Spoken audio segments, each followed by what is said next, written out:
Want to review as an additional part of this video our threshold checks.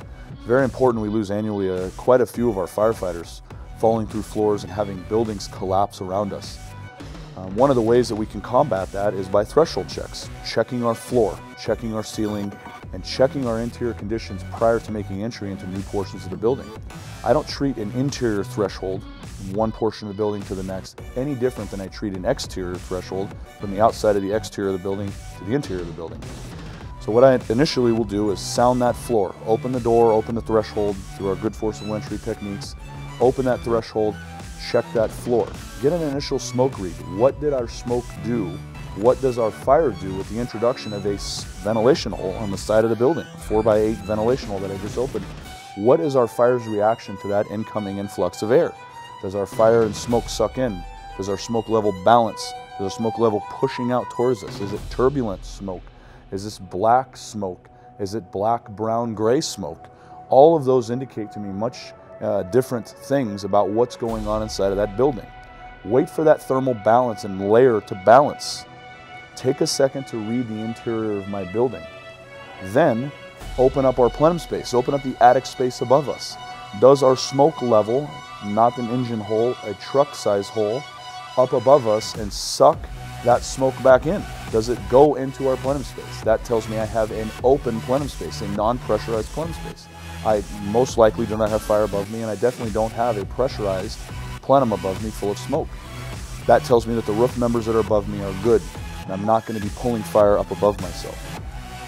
Conversely, I open that smoke or the interior ceiling, and the smoke level drops to the ground. That tells me I have a pressurized plenum space. I need to be checking for fire and take that fire with me as I move into the interior of the structure and put out that fire that's above me while I'm looking for the seat of that fire.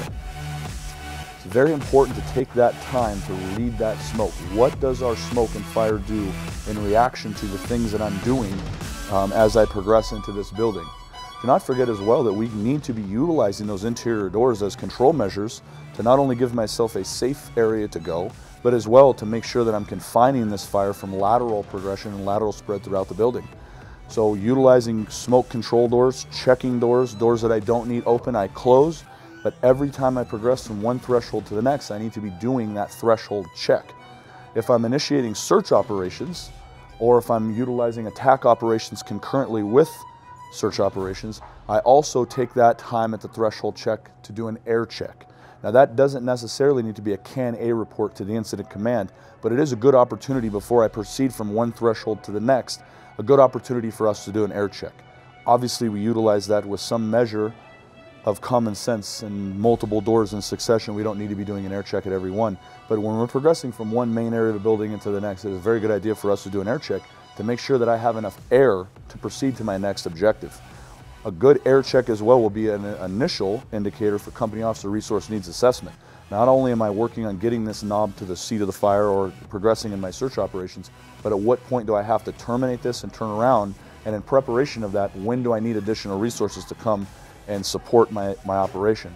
That operation as well, if I'm doing search, when I'm doing my air check, is a good opportunity to check on the well-being of my crew, who's working hard, where's my lowest air, identify that everybody's got their tools and equipment, and have everybody hold their breath and listen for victims.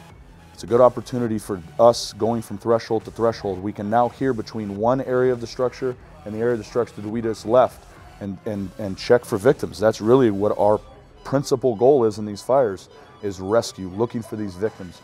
So really doing good solid threshold checks will keep us safe, make us more efficient, and help us to locate our victims, which is our principal goal inside of these fires. So I hope that everybody out there after this class is doing good solid threshold checks in training and out in the field.